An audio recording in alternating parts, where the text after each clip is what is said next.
Welcome to Running on Empty, the podcast with the goal to get you out the door and running even when you're running on empty. I'm your host, Ashley Cahart. And I'm your co-host, Kamile Randall. And this is our first episode. Woohoo! Yeah. So we're going to start with the big question, which is, why should we have our own podcast? So we thought we'd share a little bit about why we're doing the podcast and what it's going to be about. So to start off, Kamile, I'm going to take over for a little bit because you know I love telling a story. I am going to start the story on my journey towards Cape Town Marathon. Ooh, impressive. Oh, exciting. I'm not going to talk too much about it now because Kamile and I have a whole episode planned on running your first marathon. I'm going to say it was amazing.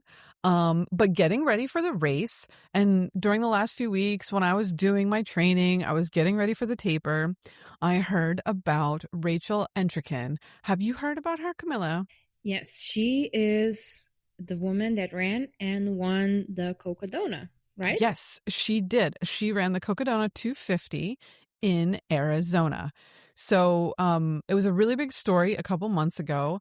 But for anybody who doesn't know, the Cocodona is a point-to-point ultra marathon that goes through the Arizona desert. What is point-to-point? Point-to-point means that there's like a straight line, so to speak. Like you don't do a loop or circle back. You're going to go from one end to the other. Mm-hmm. It was 250 miles, as the name implies, which is over 400 kilometers, about 402 kilometers. Yeah, thanks for the conversion. Yes, thank you very much. And it has over 40,000 feet of elevation in meters. That's like 12,200-ish. Which I think is insane because think about the last time you were on an airplane, like 40,000 feet, that's like a normal amount. And this is how much elevation is gained. Crazy. So crazy. And also it's a new race. It's only about 6 years old. Oh, I didn't know that. Yeah. So it's a new one. And over time, only 160 people have officially finished the race. That is crazy because I've read that around 200 plus men started and 100 plus women, right? So like only this year, more than 300 people started it. And over time, 160 finished. Yeah, overall 6, not just like this year. That's crazy. And so also too, I know I'm talking about an ultra marathon, but I do want to mention, just in case anyone's afraid, Kamile and I are not ultra marathon runners. Not even close. But I think that the story can be seen for any runner because I think runner stories throughout, whether you run 100 meters or you do ultras, like there's really inspiring things that can come from all sorts of races. So the fact that I'm talking about an ultra, don't get nervous. We're not an ultra running podcast, though if that's your thing, also amazing. But we hope to talk about all sorts of distances in this podcast. But the real reason that I wanted to talk about this race was because, and Kamile, maybe you know a bit more about this, because Rachel won this race, that it's been shown that the division between men and women in ultra races declines. Yeah. Usually in normal races, normal average distances, men have 10 to 15% advantage to women in paces. But there has been some studies that show that when it reaches 195 miles, and that's the crossover point, that's around 314 kilometers, that women start getting ahead. It might be due to several physiological differences. One of them is that women have more slow twitch fiber. The fiber of women's muscles have more mitochondria, and we know what mitochondria are. Oh, come on. It's the powerhouse of the cell. The powerhouse of the cells. Okay, good to know. Everyone has to know that. It makes you have energy.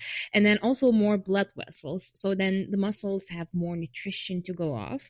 Also, women oxidize more fat, meaning that women use more of their fat storage compared to men who use more carbs when they exercise. And then that causes men deplete their carb storage, which is in glycogen in liver and muscles. So women have that stores for a longer period when they run. And then, of course, you can substitute it with eating gels and so on. But still, so women reach that fatigue a lot slower. Also, there has been some evidence that women have women's metabolic rate goes back to normal a little bit faster than men's. So if it's a few day race, so like you have to do the same activity a few days in a row, women go back to their baseline, recover a lot faster than men do. And then I know there's a myth that you told me about. I don't think it's a myth. I think it's true. It is not a myth. Which is that women have a higher pain tolerance than men. No, well, it's actually a little hard to measure. But so there's studies that actually try to measure if women have a higher pain threshold. Because women give birth, they're supposedly tolerate pain better, but studies show that women actually start feeling pain earlier, and also they feel it more acutely, like it's harder on them than men. It is hard to tell if this is completely true because there's societal pressure for men to be tough, so then maybe in the studies they wouldn't report their pain as well as women would.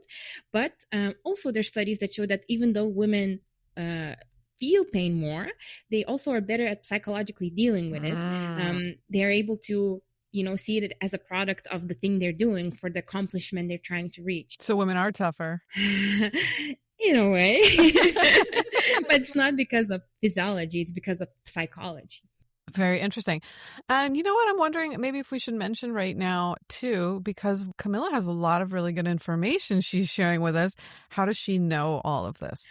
Well, I just have it in my head.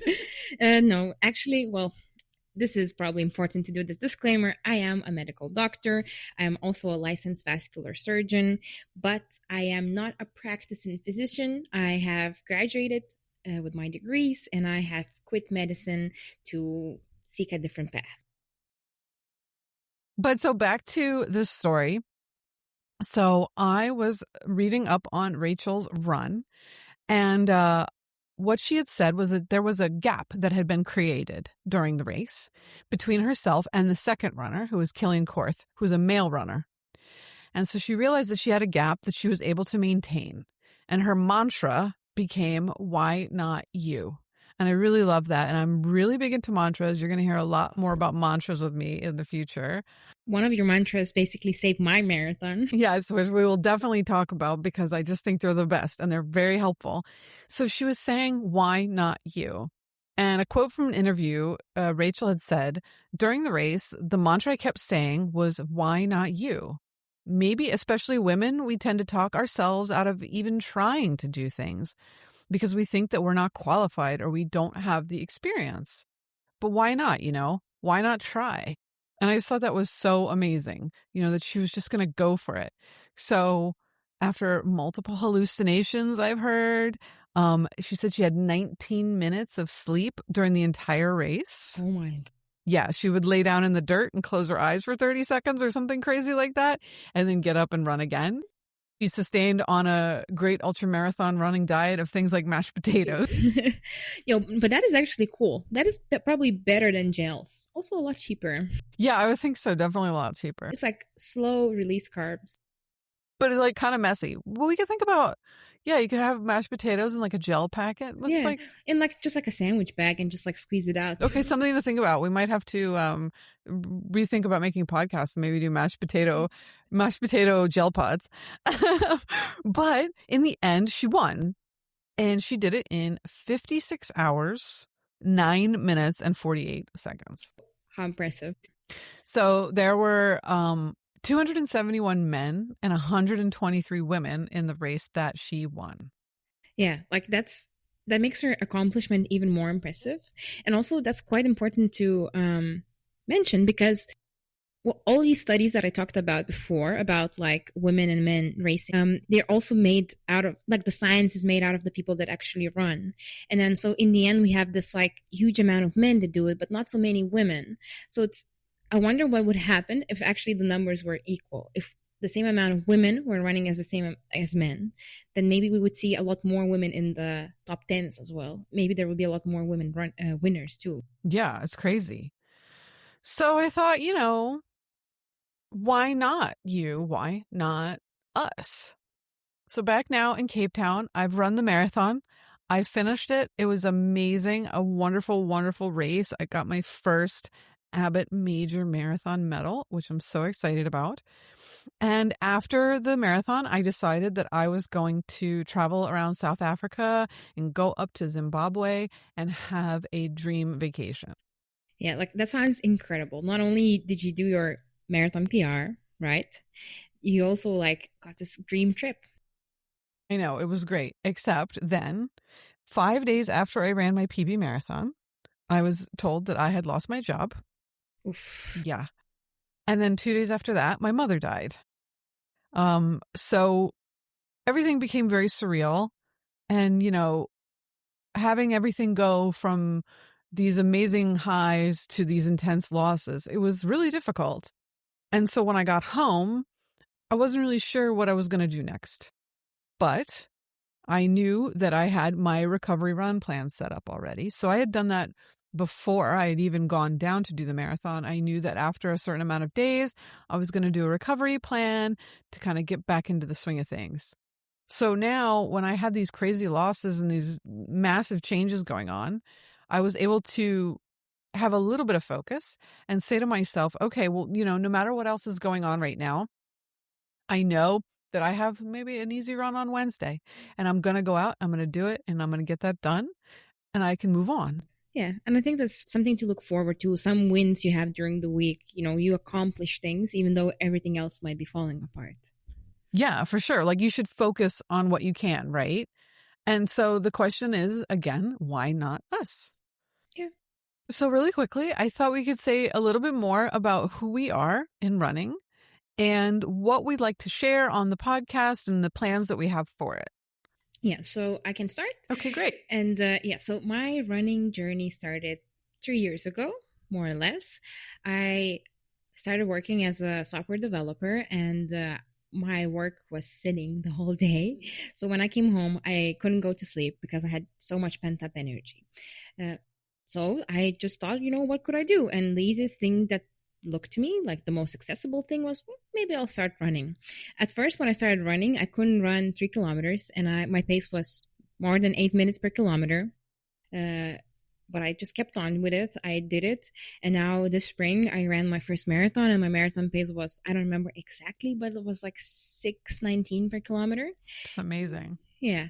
I feel like running basically saved my life in a way because it just gave me something to look forward to as well and something where to put my energy. Right now, I don't run as much as I used to. In the beginning, I used to run around also 5 times a week, but then I got some injuries. Then I got very upset that I couldn't run.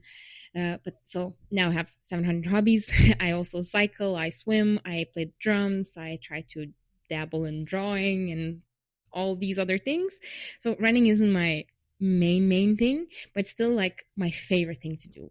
No other thing that I do makes me feel just as good. And I run and I'm like, oh, I'm an Amazon queen now. It makes me feel the best. I mean, I think it goes to show that not everyone has to follow the same path when they run, that we can all find the way that fits into our life the best we can. So for me, it's been a bit of fits and starts over the years. I started running in my 20s and I don't think you'll ever guess the reason why. To get thin. Oh, yeah, we all know that doesn't work. Telling everyone right now that doesn't work. However, if you think it's gonna help you get started, maybe we don't mind. Yeah. Whatever gets you in it. But in the end, it's not gonna help. So I would run, but I wasn't really taking it with the right mindset, and I wasn't thinking about what I was doing. I was just kind of getting out there and pushing myself too hard. Like you mentioned, you had some injuries.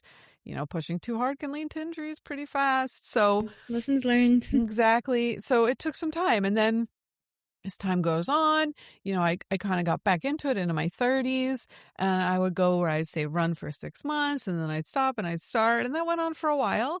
But then I don't know, something just clicked in me about 2.5 years ago. And I just started running 5 days a week. And it works for me. I don't know. It's not for everybody. No. But it really gave me a way to find my flow as a runner. feeling like I started later in life, even though that's not 100% true. But I think it goes to show that it doesn't really matter how old you are or what you're normally doing athletically, which, by the way, before this, nothing, absolutely nothing, that you have a chance to be able to run. Yeah, and like it's the most accessible sport. Basically, you need sneakers and you just go out the door. It's easy, as easy as you make it. You don't have to have preparation. It doesn't matter what your pace is. It doesn't matter how you run on a treadmill or outside. You can just do it and you're a runner. Exactly.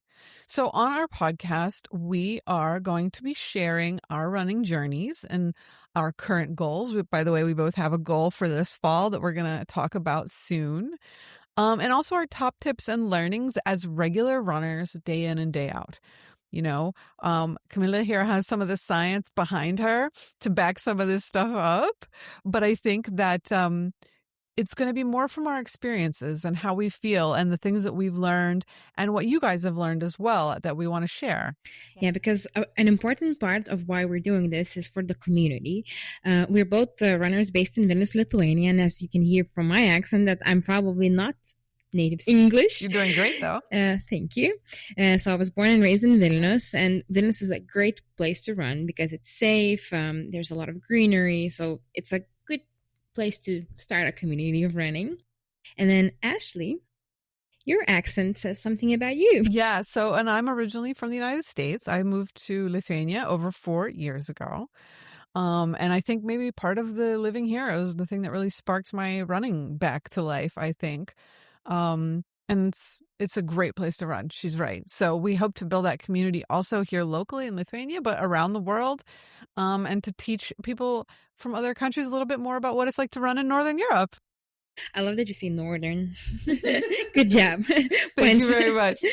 So at the end of the day, right, running teaches you that you can do hard things, right? And starting a podcast is hard. Mm-hmm. Putting yourself out into the world is hard, but we want to make it easier by sharing our journey with you in hopes of growing this community.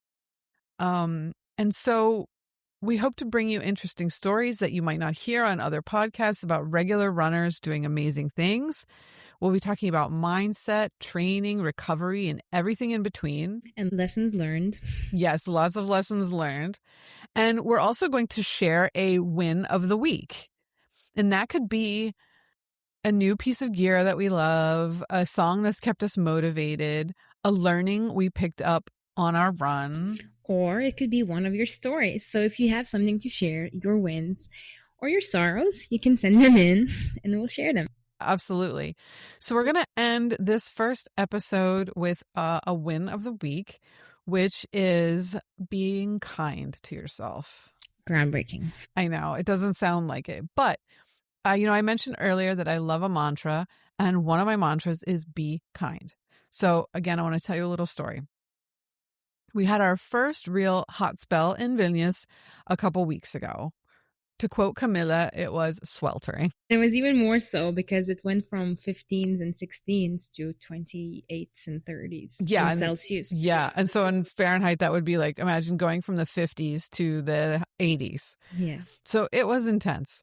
And I was going to go out for my first long run since the marathon. It had been about 4 weeks since after, and I had a 12K plan. So I was going to run out, do a 2K warm up.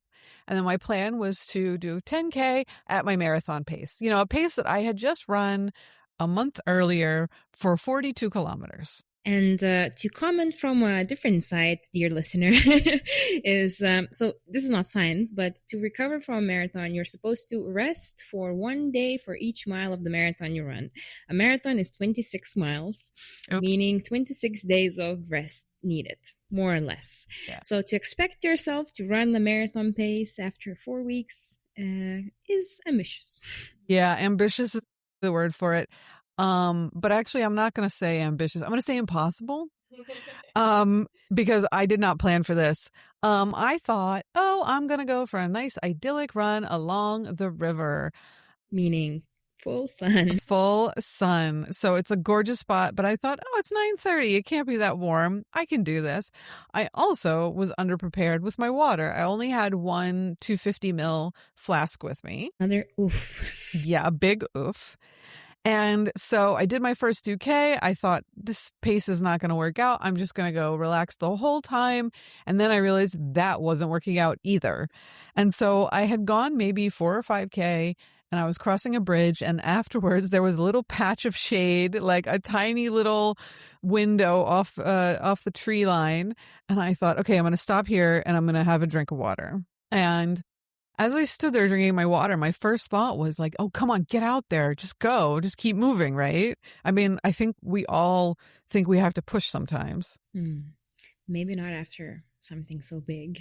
Yeah, exactly. So I thought, like, what would you do if you saw another runner out here suffering, dealing with this heat, not having enough water? Would you look at them and think that they were like not pushing themselves enough? No. Yeah, such a loser. Yeah, such a loser. Like, no, you would say, be kind, right? So I said to myself out loud, be kind.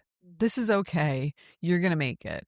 But if you're kind to yourself and you just keep going and trying, and when it comes to running, that just means getting out there again and going for another run. Because the only thing that matters is just showing up. Exactly. You can do it. So thank you so much for listening. We hope you will rate, review, and subscribe to help get the word out. We'll be back next week with a new episode. You can find us wherever you get your favorite podcasts. And you can follow us at runningonempty_pod on Instagram, or get in touch through our website, runningonemptypod.com, for the latest news and episode info. Okay, love you. Keep running. Bye. Bye.